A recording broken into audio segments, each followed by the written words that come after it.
Welcome to another edition of Cheers to Careers. I'm Steve Ridinghouse, the Career Outreach Coordinator at the School of Journalism and Mass Communications at KU.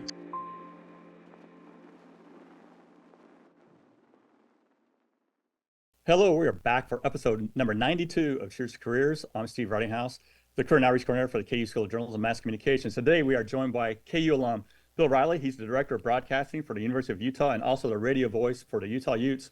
Welcome, Bill. Steve, good to be here. By the way, apropos, episode 92, I graduated from KU in 1992. I got to keep that thing going. I didn't even make that connection. But yeah, I think you probably know my number two guest well, Matt Finnegan. Have you heard of that guy? Oh yeah, I know that guy. I might have lived with him for a couple of years in Lawrence. So I'm glad we connected. First of all, I want to start, what's it been like Utah back in the Big 12? I mean, when that announcement was made, were you pretty excited?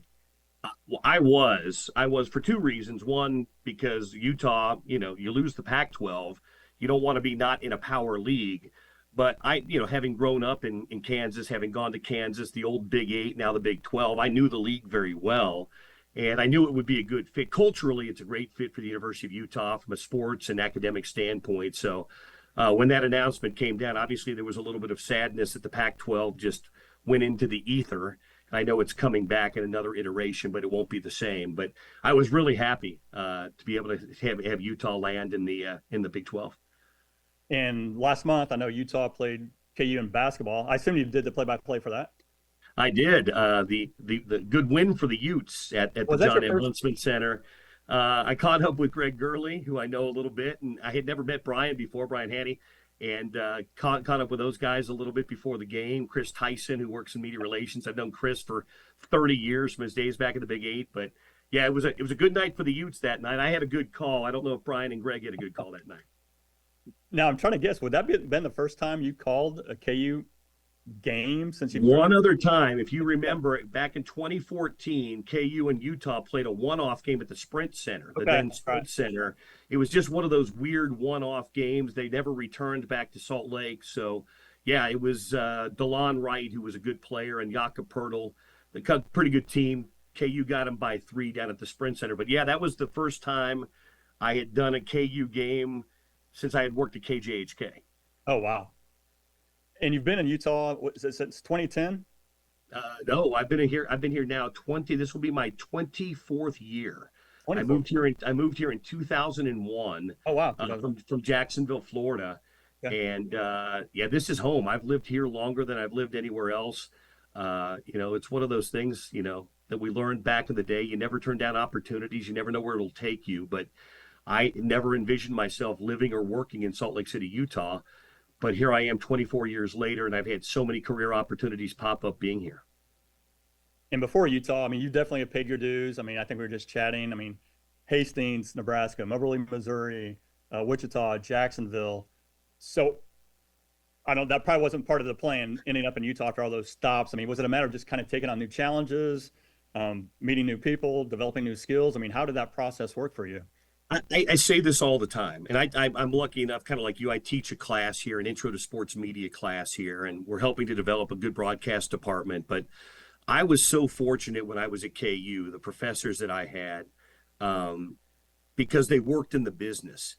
People like Stuart Esrock or Tim Bankston or John Broholm or Max Usler or one of my mentors, Tom Hedrick.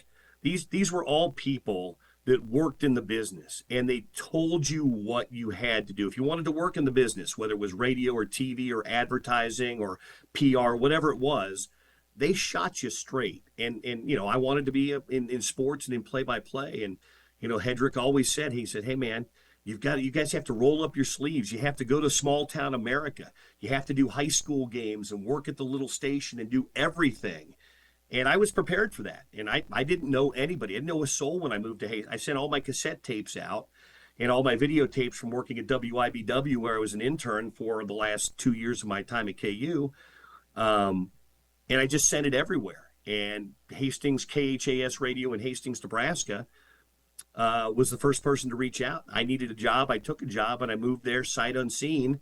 And that was my first job in radio, doing high school play-by-play, Hastings College on Saturdays, and then all the stuff that you have to do in radio, from sales to marketing to promotions to news to being a DJ Monday through Friday. You mentioned Tom Hedrick. Were you ever fortunate to go to Baldwin City and cover a Baker football game with him? Oh, there was many a times. Billy, why don't you come down to Baker with me? I'll let you do a couple of innings of baseball. And then you'd get down there, you'd set up all the equipment for Tom, and he'd turn your mic down. So he'd turn it up when he wanted you to talk, and then he'd turn it down. But I was also lucky enough from time to time, he would pull me aside after class. Billy, I've got to get down to Baldwin City. Can you cover me at KLWN this afternoon? Can you do my noon sports update? So I was lucky enough from time to time when you got patted on the head and you'd run out to KLWN and put together the noon sports report and then go on from there. But Tom was great. And I honestly, he prepared me for the business. You've got to go out and do it yourself. Everybody knows that. But Tom's guidance and preparation really got me ready to go to places like Hastings and Moberly, Missouri.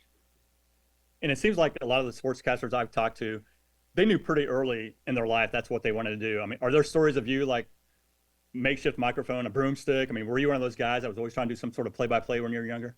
I was that kid. You'll appreciate it, Steve. I mean, I don't know if some of the younger people watching this will appreciate it, but I was that kid when I was 9 years old, 10 years old. I wanted a subscription to Sporting News because in the Sporting News, you got all the box scores and they had real stats, not like we have today, but stats. And so I'd pour over the box scores and look at everything. And, you know, the Kansas City Times and the Kansas City Star didn't have all the box scores. So I grew up in Olathe. So the best day of the week was that Thursday when the Sporting News would show up. But yeah, I mean, I wasn't a great athlete in high school, but I loved sports and I've always loved sports. And my love of broadcasting probably came from my dad, who was in the roofing business. But growing up, we had Royals season tickets and we would drive around and go to Royals games and we'd turn up Fred and Denny and listen to them do the games. And I can still read you the billboards from True Value. If you use it in, on, or around your home, you'll find it at True Value and by Guy's Potato Chips. But I knew it. And when the Chiefs were on TV, we'd turn down the volume and Wayne Larrivee and then Kevin Harlan would be doing the play-by-play. So I think I got my love of broadcasting and sports from my dad and listening to the radio. And then I just knew when I got to KU, I knew I wanted to do something. I didn't know if it was radio. I didn't know if it was TV. I even worked in the sports information department for 3 or 4 years. That's where I met Matt Finnegan and people like Doug Vance and Jeff Bolig and Laurie Bolig and Dean Buchan, so many great people. But it was ultimately radio and TV where I found my love and got to be sports director at KJHK Radio. We had a blast with that. So it was a lot of fun. And you talk about sending a cassette to Hastings. I know obviously your profession has changed a lot in 30 years. I mean, now you're like self-producing like digital game broadcasts on ESPN Plus. I mean, how has broadcasting evolved in 30 years for you personally? Well, I joke with the kids who's the class I teach, there was no internet. We didn't have the internet when we were in college. I said Al Gore had not invented the internet yet. So there was none of that. You used to have to cut stuff out of the newspaper and paste it on things, and you have to call people on the phone. You'd call, I remember when I was in Hastings, or even when I was in Tom Hedrick's play-by-play class at KU, he would have us doing Lawrence High games. So I would call up Dick Purdy on the telephone and get them to fax us a roster or stop by the school office. It was so much different then. And just on the broadcast side, our business has always been tough to be in. There's just so few jobs for so many people that want to do it, but we couldn't create our own content back then. I mean, I guess if you wanted to create your own cassette tape, but now these kids can create their own podcast. They can create their own channel to do streaming broadcasts of live sports. Shoot, high schools all have now live streaming broadcasting that would have put us to shame even 10 or 15, 20 years ago. So it's just such a different business. And, I think for kids today, probably the kids you teach and the kids that are in the J school there at KU, they're so used to it. Dinosaurs like you and I, we've had to adapt over time, and it's been tough. These kids, they just roll with the punches. And so I'm pretty flexible, I'm pretty adaptable, but not certainly like anything like the kids that are coming up through the ranks today. And correct me if I'm wrong, but I think a lot of the students now, I think by the time they're done, they get it. I mean, can you talk a little bit about the prep work? Like when you're getting ready for play-by-play, I mean, I was always amazed. I mean, being a former print sports journalist, I mean, just the boards the radio guys would have and the stats and box scores. I mean, it takes some work just to prepare for a game. It does. It's easier today because of the internet and all the information that's accessible, but I still put in the same amount of work. I mean, a football broadcast is probably your most in-depth play-by-play broadcast. I spend about 2 hours a day or night in the week leading up to a broadcast. I do Utah play-by-play. I've done lots of other, stuff too, but Utah's easy because I'm around it all the time. But I really dig in and I watch a little tape and watch a little film. I'll call my fellow broadcasters and people to pick their brains. I usually get on the phone if they'll let me with the head coach of the other team or an assistant coach just to get a feel for the team. But that's where the work's done. And I tell these kids all the time, 85-90% of your work's done before game day. 10% of what you do, you're making adjustments and notes, and you should be prepared and ready to go on game day. And if you're not, you probably just didn't put in the work, and you should always over prepare. I probably only use 50% of the stuff that I get ready for on a given broadcast day. But yeah, all the work goes in. And again, I'll go back to Tom Hedrick, who I've been exchanging some texts with the last couple of weeks. He's still going strong there in Lawrence. I think he's age 90 now, but he was a stickler for that. He didn't mince his words. He said, you guys have to prepare. You have to put in the work. You have to do the homework. And if you don't do that, it will show, especially on a long broadcast like a football broadcast. You might be able to fool them a little bit with, say, basketball because all the action's right in front of you. But if you don't put in the work of preparation for football and baseball too, and I do quite a bit of baseball as well. Baseball is one of those sports where you've got to put in the work because there's so much time to fill. How much prep time did you do for your radio show? I mean, because you had what, about 3 hours a day? Yeah, I did an 11 to 2 midday show. I did drive time for a while, and then when I got kids, kind of wanted to move. I was the program director as well at the radio station for 20 years. I moved to middays because it just worked better with my play-by-play schedule and my kids' sports and plays and all that schedule. But I used to always joke with people. They're saying, well, how do you prepare for your show? And I said, well, when you're doing a live radio show and 3 hours and I hosted by myself, you're always preparing.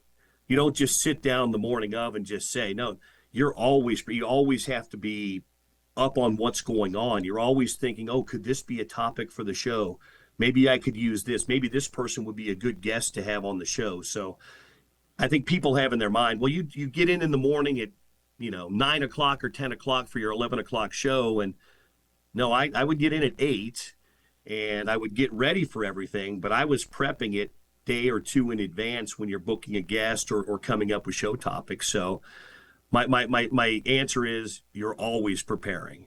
So that's kind of how I handled the talk show I did 20 years here. So I did sports talk radio. The first time I ever did it was at KNSS in Wichita. Okay. And that was 1994. Worked with Mike Kennedy, the longtime voice of the Shockers down there. And that was when sports talk was just kind of coming in. I did an hour-long nighttime show on KNSS, and that was the first time I'd ever done it. We had a little bit of a sports talk show on KJHK back in the day. We used to do it at Benchwarmers sometimes, and we were lucky enough to have Roy Williams. I probably should have shot you. I don't know if I shot you that picture. There's a picture of me and Roy when he still had color in his hair, and Julie Browman, who was one of my partners at KJHK.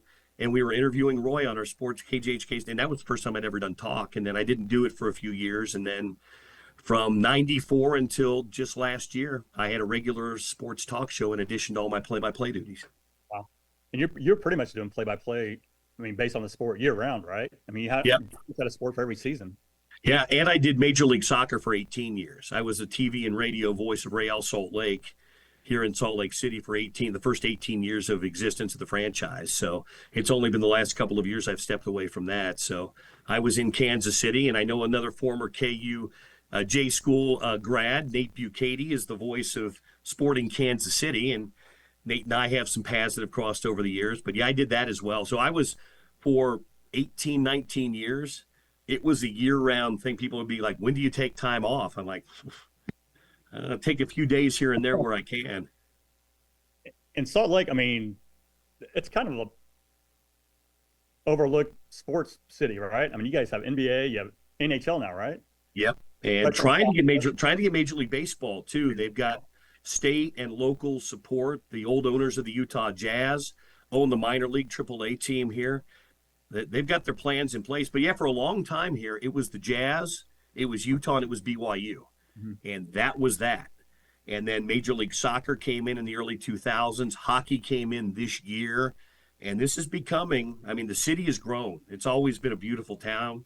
And right here at the foot of the mountains, ski destination. We had the Olympics in 2002. I was lucky enough to cover that for the NBC affiliate here in town. So I kind of checked that off the resume as well. But it's always been a good sports town, a little provincial for a long time, but now it's becoming more of a kind of a national sports destination, and in some ways international, because the Olympics are coming back here, the Winter Olympics in 2034.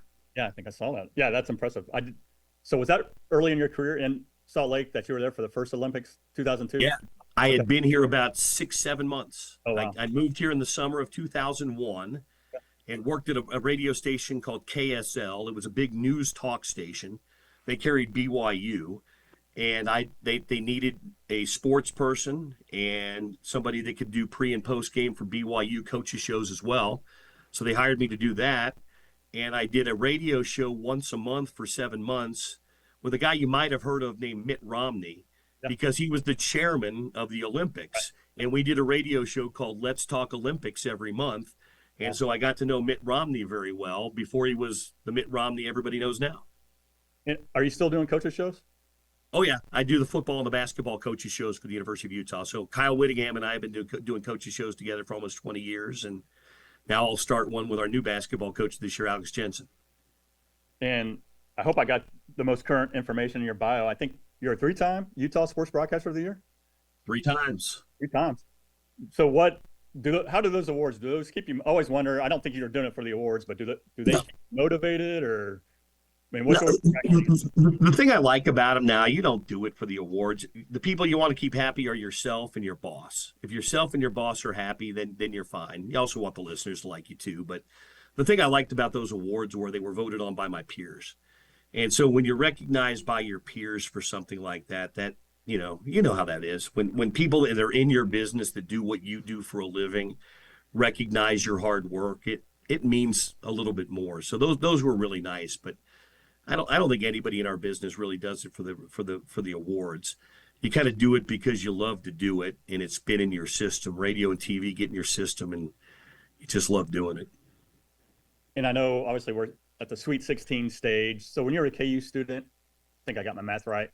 Did you get to make that Final Four trip in '91? Did you get to call that?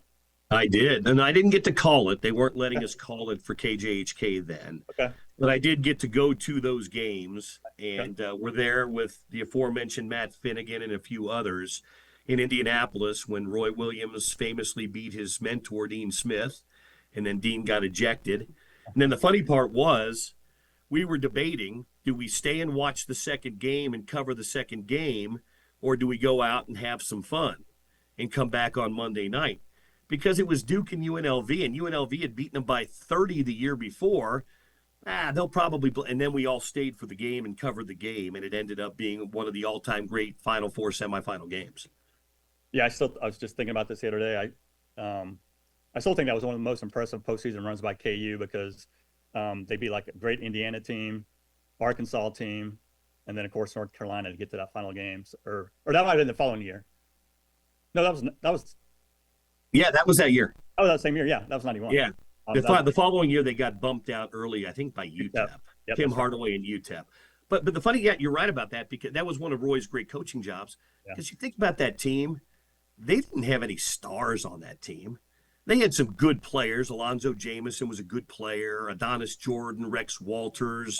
Mark Randall had a really good. Mark Randall, Richard Jeffrey. But none of those guys were, I mean, Mark had a cup of coffee in the NBA, but none of those guys were really, I mean, look at that Duke team. I know they were kind of young, but Hurley and Hill and Leitner, and I mean, even the Carolina team that they beat had 2 or 3 NBA guys. So for all the teams that Roy had a lot of really good teams.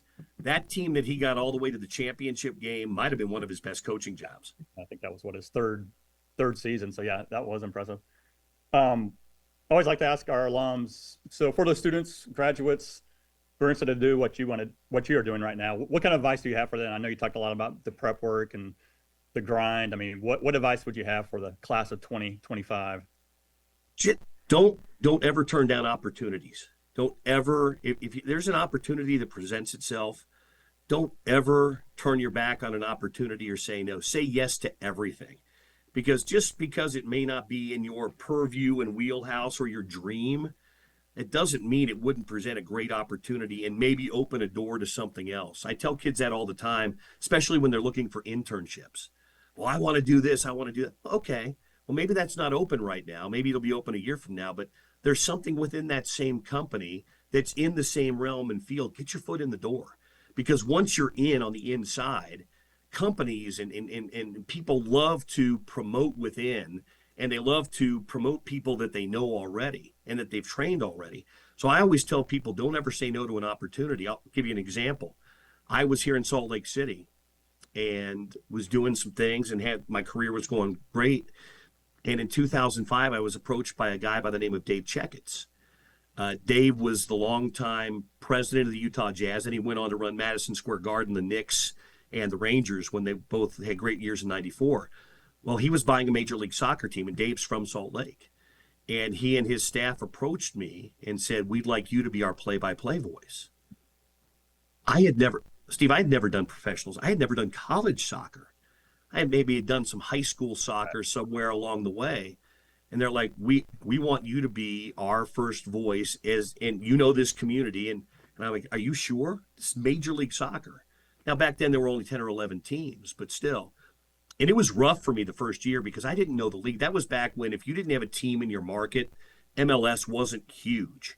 And that was when Kansas City were the Wizards, I think, before they were Sporting Kansas City. But I took it, and it was an unbelievable career opportunity for me that opened the doors to do other things. I got to do some games for the U.S. men's national team, the U.S. women's national team. And I that was a job that I had for 18 years. But if I would have I had never done professional or college soccer. I could have very easily said, oh, no, I don't know if I would. But I said, okay, whatever, let's try it. So I just tell kids all the time, don't ever look past an opportunity. Take any and all opportunities that present themselves to you, because you never know where they're going to take you. No, well said.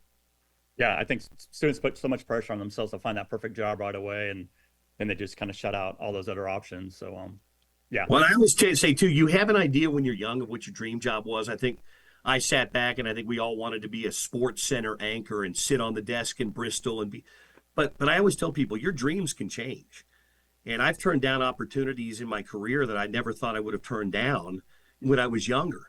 But, your career and your dreams evolve a little bit. So don't ever lock yourself into one thing, because that dream job can be something different years later.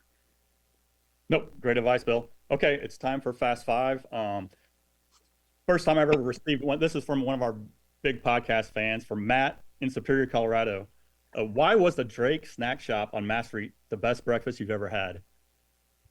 Namely because there was a guy named Chef Terry who ran the grill at Drake Snack Shop. Okay. And so I think it was the magic in what he put in those omelets at about 3 a.m. after the Bull and the Wheel and Louise's Downtown closed. So I would say Chef Terry was the reason. Okay. Thanks for Matt for providing that question. What's your favorite Big 12 stop? I guess you probably haven't made the rounds to all of them quite yet, but what favorite Big 12 city? Well, I'm going to say Lawrence. I'm a little biased here, but I've told everybody. The one thing that stinks a little bit about next year is Utah and Kansas play, but it's the day after Thanksgiving. I wish we were playing that game in October. People aren't quite as Utah fans travel, and they like to go to different places. This year they went to Stillwater. That was the one really good road trip. But I'm biased. I would say Lawrence, and after that. I would probably say Stillwater was fun for game day. That was a lot of fun. And I've not been to Lubbock, so I'm looking forward to going to Lubbock for a football or basketball game. Okay. Has there ever been that one athlete or anybody you've interviewed that you were kind of starstruck by, that you just made you nervous? I would say that when I was younger, Jack Nicklaus. Jack Nicklaus? I had a chance to interview Jack a couple of different times when he opened golf courses in Jacksonville, Florida. And one, because it was Jack Nicklaus and you grew up watching him, and my dad loved Jack Nicklaus. And two, Jack's kind of tough. He's not this warm and fuzzy guy. I interviewed Arnold Palmer, and Arnold was like your grandfather. You walked up, oh, nice to meet you. How are you? And you walked up to interview, do a one-on-one with Jack, and it was like, all right, let's go. So it was, he didn't put you at ease at first, but he was great. But he was a little intimidating at first for a young reporter. And as you mentioned, you've covered a lot of sports. What is the best sport to call on radio? What is like? The best sport to call is the sport that's got the most juice and electricity in it. People tell me that all the time. What's your favorite? I said the one that's got the biggest games surrounding it. There were games I called Champions League games for Major League Soccer. I've called 2 Rose Bowls for the University of Utah and 2 Pac-12 championship games. I've called Utah clinching its first ever baseball championship in the Pac-12. I like games that have a lot of juice and excitement around them. It's like when people ask you, well, who, you can't have a favorite kid. I'm like, sure I can. It's the kid that's being nicest to me on the given day. Sometimes your kids aren't always nice to you. So my favorite child is the one that's actually being nice to me. And you answered my 5th question, but I have a back. I was going to ask you how you're going to spend Thanksgiving 2025. I know you'll be in Lawrence. So I have a backup question. On a scale of 1 to 10, 10 being the best, how good of roommate was Matt Finnegan? Matt Finnegan on a good day was a 7.5 to an 8. Okay. And on a bad day, when he was raiding my chips and salsa or stealing my pizza shuttle or something from Joe's Donuts that I might have pilfered and brought back to the house, he was probably somewhere in a 5 to 5.5. Well, that's not too bad. That's not too bad. I think he'll take that. Hey, Bill, I know you're extremely busy. I appreciate your time. Always like to close with a little cheers to our alums' careers. I know you got a nice Utah Ute mug there. Hey, I appreciate what you've been doing and keep up the fine work. Cheers. Cheers, Steve. Thanks for having me. Thanks, Bill.